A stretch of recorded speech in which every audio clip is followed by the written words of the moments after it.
Yeah, this video is pretty much going to be for the brothers who keep asking us about when I say us, meaning Great Millstone, about what happened on 9/11 and 2001. Yeah, 9/11/2001, which is commonly known as 9/11, and we're here at the site where it actually happened when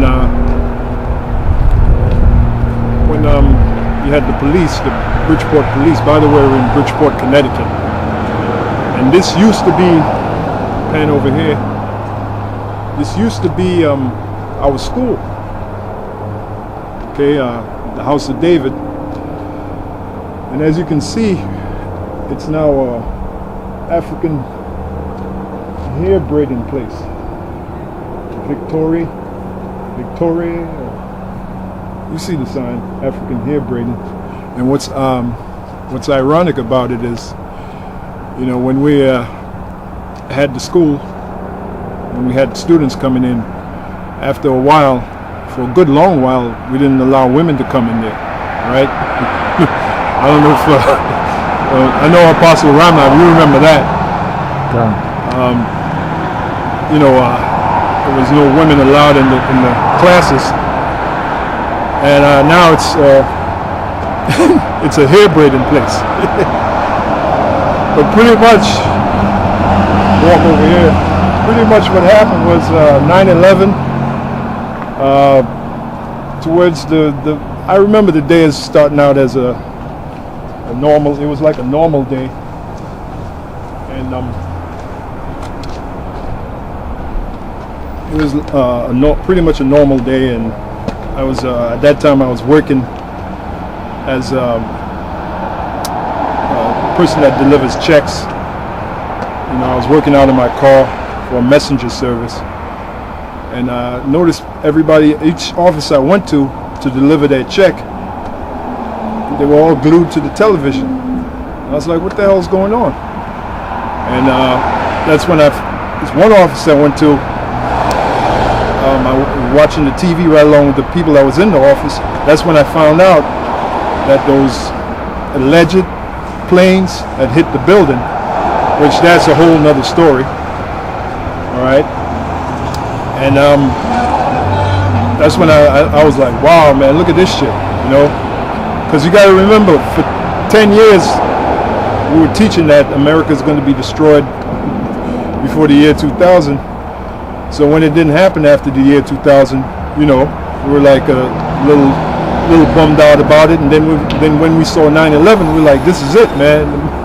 This place is done. This place is finished. And I believe it was on a Tuesday.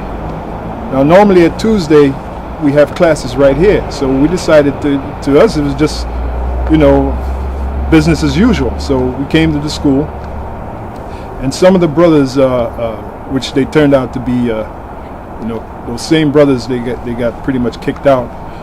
But they used to work for UPS. I think it was UPS or FedEx.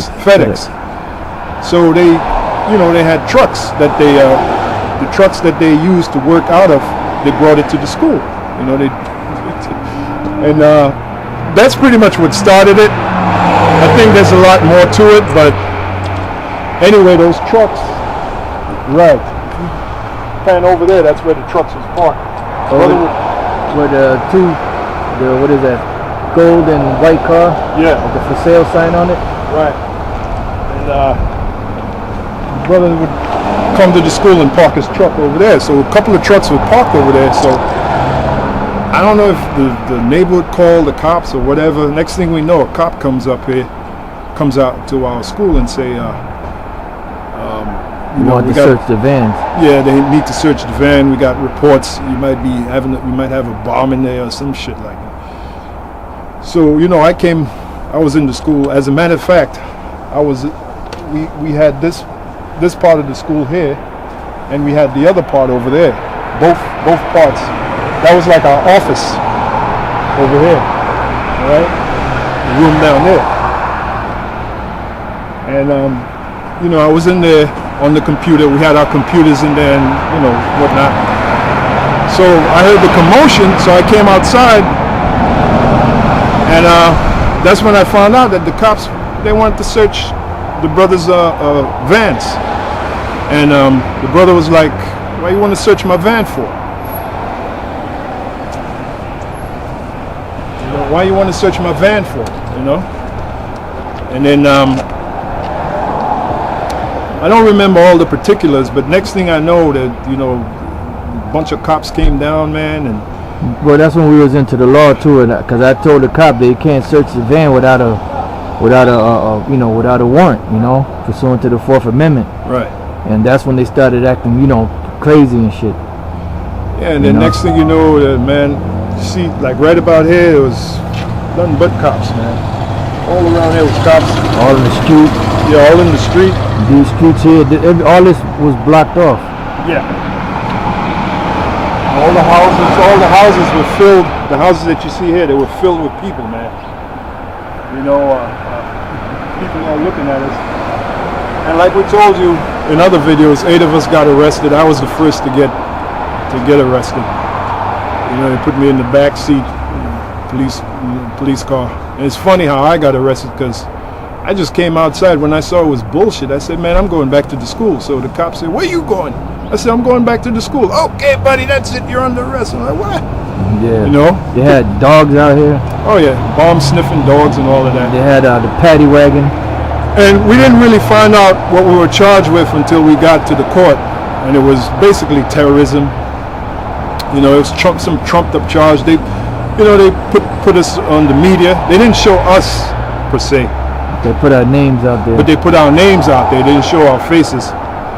And the school, if we pan back on the school used to have a sign right about here. Yep.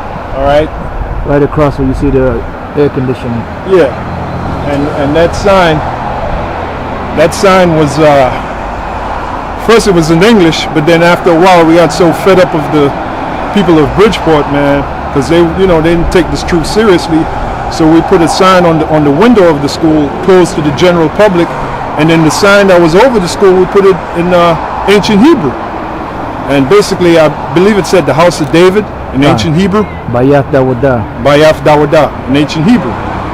And the media, they kept, every time they would show the school, you know, they would show that sign, like as if it's supposed to be Arabic. Yeah, they said it was Arabic. Yeah, but if anybody knew Hebrew, they would know that wasn't Hebrew. I mean, I'm sorry, that wasn't Arabic, that was Hebrew. Yep. You know, it was an Assyrian script. Gone. Okay? So, you know, that's just the tricks of the devil. You know, that's how they get down. Yep. And you know, pretty much that's it. I mean, they charge us for what they charge us. When we went to court, that's where the real drama began. You know, they had us chained up and Yeah, because we refused to give them our names.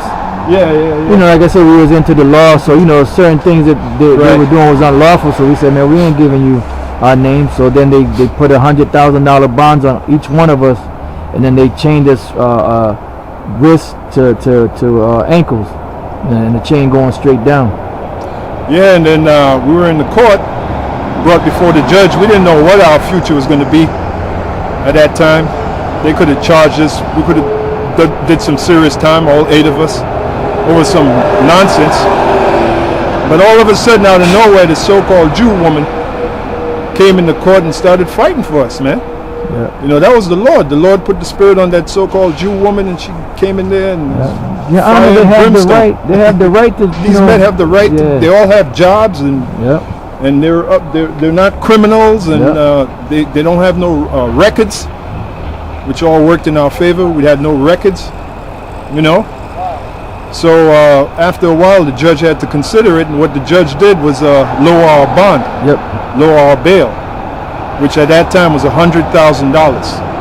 Each of us had a separate bail of $100,000. Yep. Okay, so they lowered the bond. I think they lowered it to what? $1,000 or some thousand. Yeah, something like 1,000, that. and each of us had to pay 100. You know how the Yeah. customary 10%, and you get out. You know, Yeah, because it was all bullshit. and they knew that.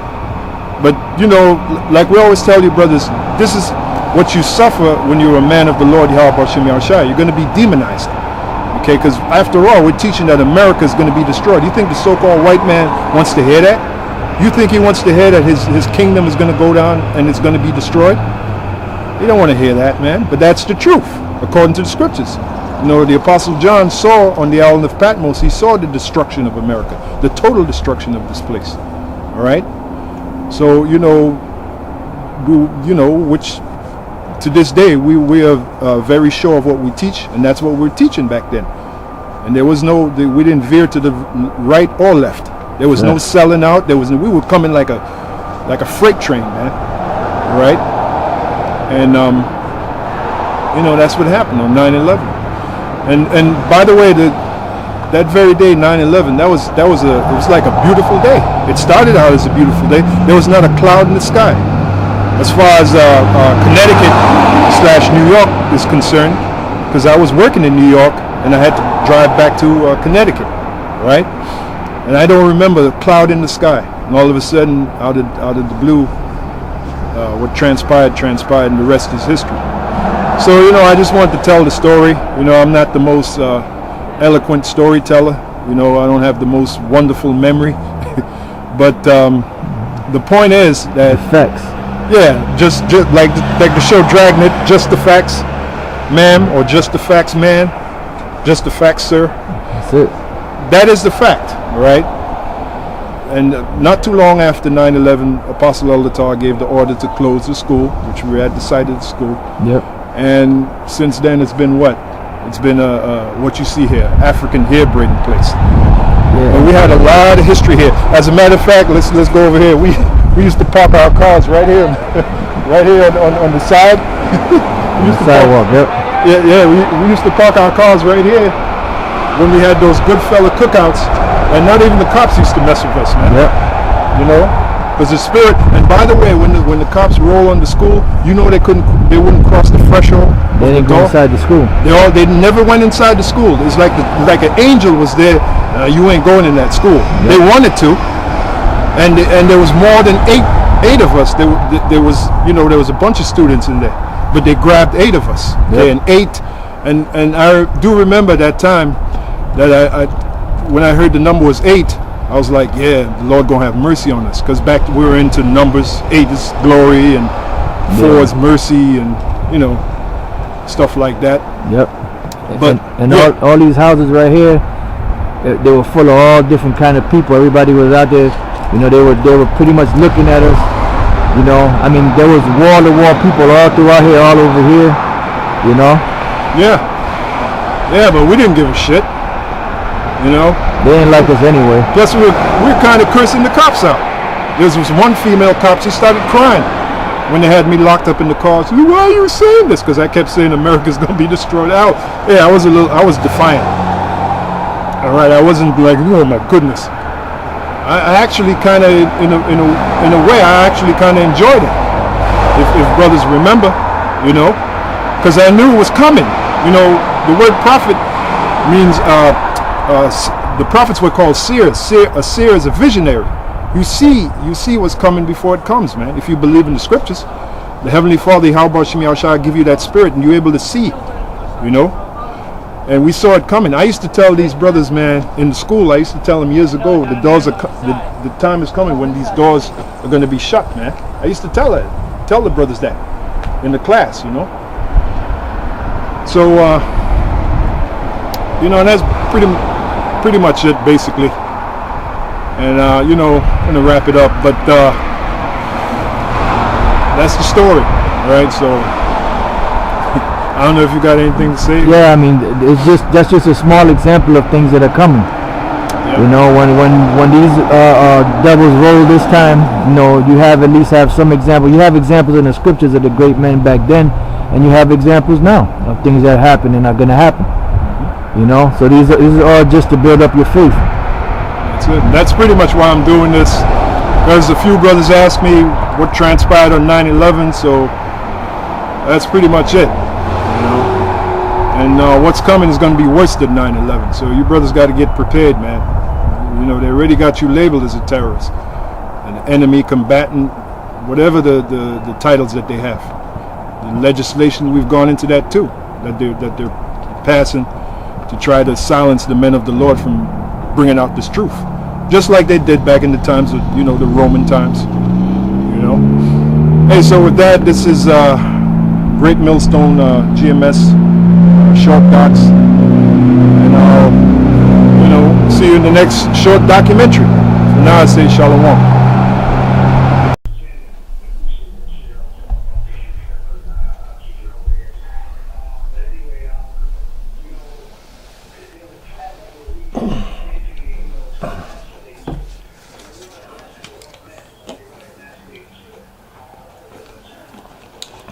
GMS short docs.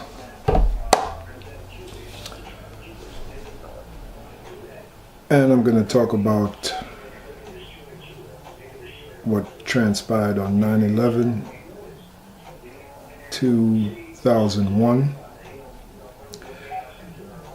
At that time, we had a school in Bridgeport, Connecticut. And as we have told you, brothers, the school was pretty much raided. And not too long after that, 9/11, Elder Apostle Tahar gave the order and the school was shut down. And today it's a it's a African hair braiding place. And what's funny about it is, as you look at the footage, there was a time we didn't allow any women in the school, and now in that building, and now it's nothing but women getting their hair braided. The irony of it all.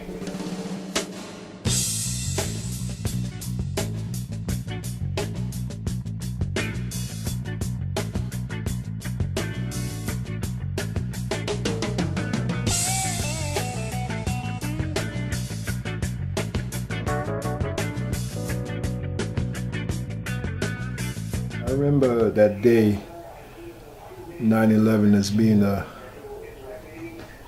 day started off as a clear day. There was not a cloud in the sky. And I was working in New York, delivering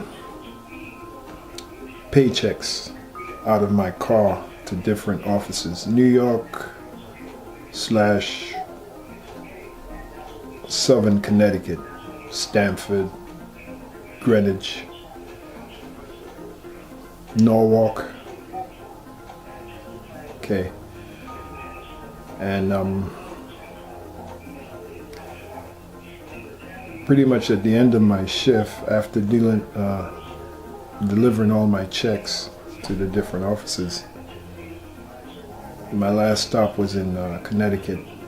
Might have been Norwalk, if I remember correctly.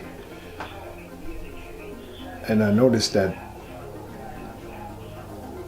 towards my last stop, people started gathering around the television set in the different office buildings.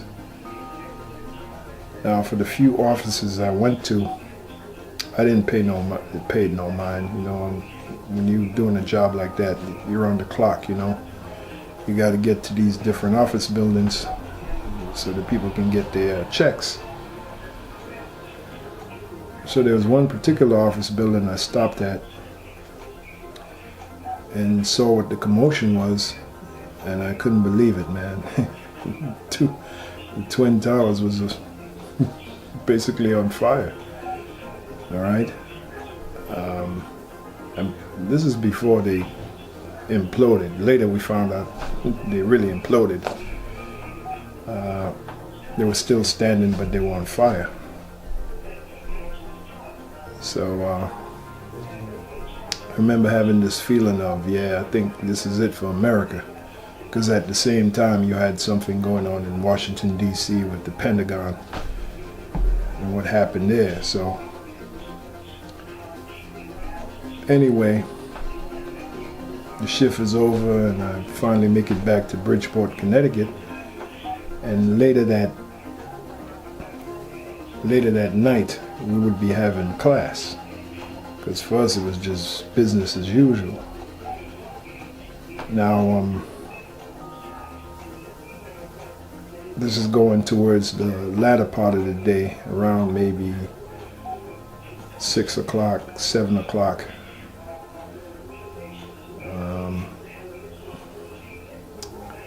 We had a couple of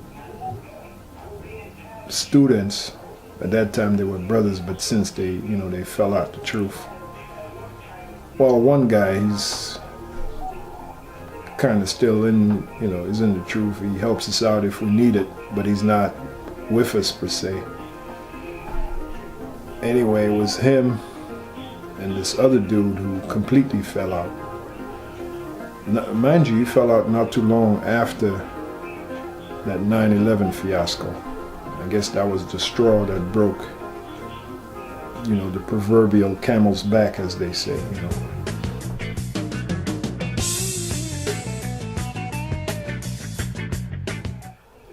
Anyway, they worked for FedEx, and they drove vans. Now, when they came to the school that night, the night of 9/11, they parked their vans in the parking lot, which is across from the school. And for some reason, I guess that drew suspicion. And word got back to the cops, Bridgeport police, so they came around investigating, or they wanted to investigate the vans.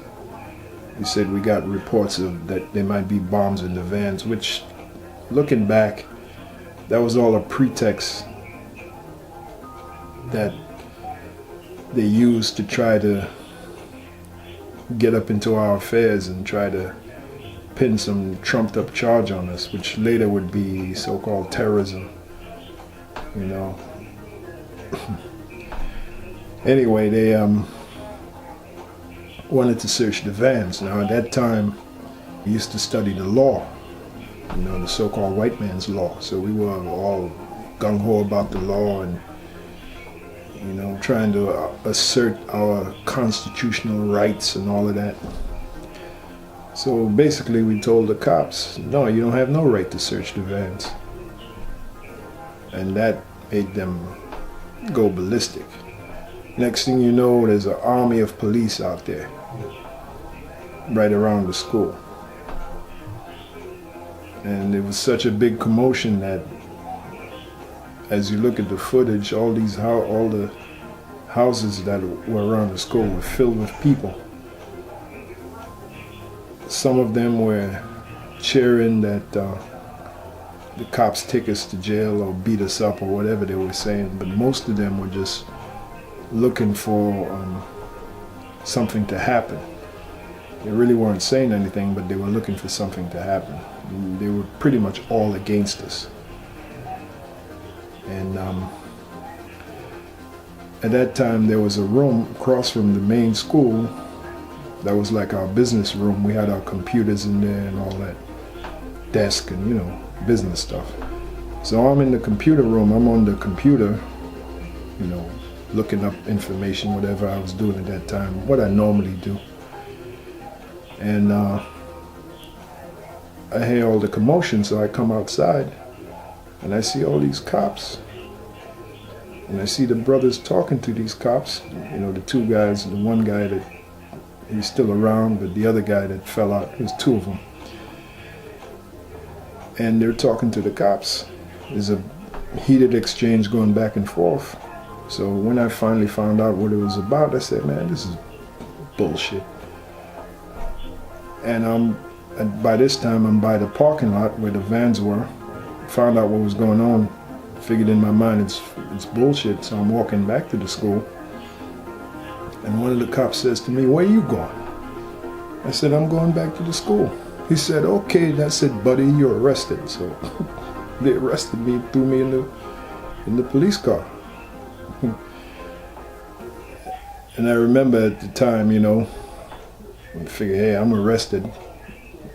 And started cursing the cops out, but cursing them out using the scriptures. America's going to be destroyed. America, this is it for America. The Lord is, like how we do on the streets. When we curse the so-called white man out, we quote scriptures at him, scriptures of America's destruction. And there was this Edomite female cop, and she was standing next to me, and she started crying. She said, "Why are you saying these things? Blah, blah, blah, blah, blah." And I remember looking at her laughing. So, and then you had other brothers who got arrested. Later I found out it was 8 of us that got arrested in total. And at that time we used to be into the numbers, 4 means mercy, 8 means glory. So when I found out it was 8 of us that got arrested, I said, yeah, man, the Lord is going to have mercy on us. Somehow we're going to get out of this. I remember having that thought in my head. Anyway, just like I said, we were arrested. And on the news, they demonized us on the news. They didn't put our pictures on the news, but they put our names in the paper and on the news.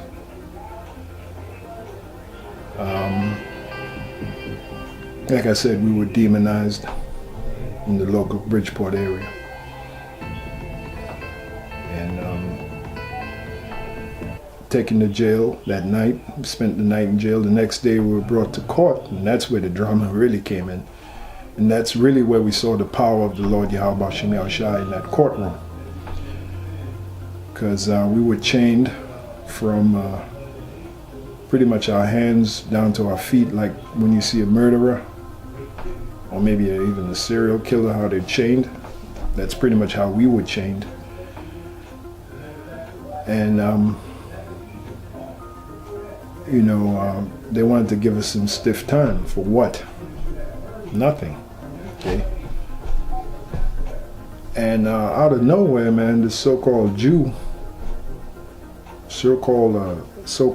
bitch started coming to our defense, saying to the judge that that we are not criminals, we don't have no records, we have jobs, we don't get in trouble. Really coming to our defense. Now that was the power of Yahweh Hashem Yahushua. That was the power of Yahweh Hashem Yahushua. And at that time, the bail was set at $100,000 for each of us, which means we would have to pay $1,000 each to get out. That's $8,000. But when this woman came and gave her speech and spoke on our behalf, the judge knocked the bail down to $1,000 each. So we got the bail bondsman, paid $100 each. That's $800, and we got out. I mean, there's a little bit more of a dynamic that happened, but that's pretty much the facts. I'm trying to stick to the facts as much as I remember. And the bail was dropped, and they let us go. And I had the distinct feeling. I was walking back to the school from the jailhouse where they had us back to the school, and I had this distinct feeling that I felt like I was going to be shot. As a matter of fact, when I got back to the school, a car passed by the school and somebody was yelling out, "You motherfuckers!" And blah, blah, blah. They really thought that we had something to do with 9/11, man. But that was the test of faith, of our faith. And we maintain our faith to the end. As a matter of fact, when we were in the jail, we were cursing out the cops. Then we started saying prayers in Hebrew. I remember that distinctively. And then, putting curses on them in Hebrew, saying the prayers in Hebrew. And the point is, the Lord, Yahweh Hashem Yahushua, the Lord Yahweh, through His Son Yahweh Shai, delivered us out of that. And the reason why I'm doing this video is for you brothers out there, that you sincere brothers, that you're going to face things like that. As it is written, he that endureth to the end shall be saved. And these are part of the things that you must endure, being demonized. And now you have legislation now from 9/11 till now. It's even worse. You got enemy combatant, you got Project Megiddo, you got all these different pieces of legislation that they're putting in place, so when the next attack happens, which is going to be greater than 9/11, they're definitely going to try to come and demonize you, you brothers that believe in this work, that teach this work. They're going to come and try to demonize you, but if you maintain faith in Yahweh B'Shem Yahushai to the end, like we did on 9/11, you will be delivered, just like He delivered us. I mean, we could have did some serious time. You heard about individuals who get grabbed up and sent to Abu Ghraib, these different prisoner or political prisons, political prisoner prisons, all right? People that are deemed political prisoners, enemies of the government. They're sent to these detention centers and prison camps like Abu Ghraib, okay? That could have easily happened to us, any one of us, or all 8 of us, but that wasn't our destiny. Our destiny is to do what we're doing now, which is to teach His word. That's one of the reasons why the Lord Yahweh, through His Son Yahweh Shai, delivered us. Overall, we maintain faith in Yahweh B'Shem Yahushai. All right, so the point is, when the next attack happens, your brothers may be grabbed up. Remember the Apostle John on the island of Patmos. He saw martyrs, that's individuals that believe in this work, that wholeheartedly trust in this work. He saw them being beheaded for the witness of these scriptures, for the truth. So pretty much that's us, okay? That may happen to some of us, all right? That's a scenario you got to consider. That's why the scriptures speak about counting the cost. That's one of the costs you got to count in, factor in.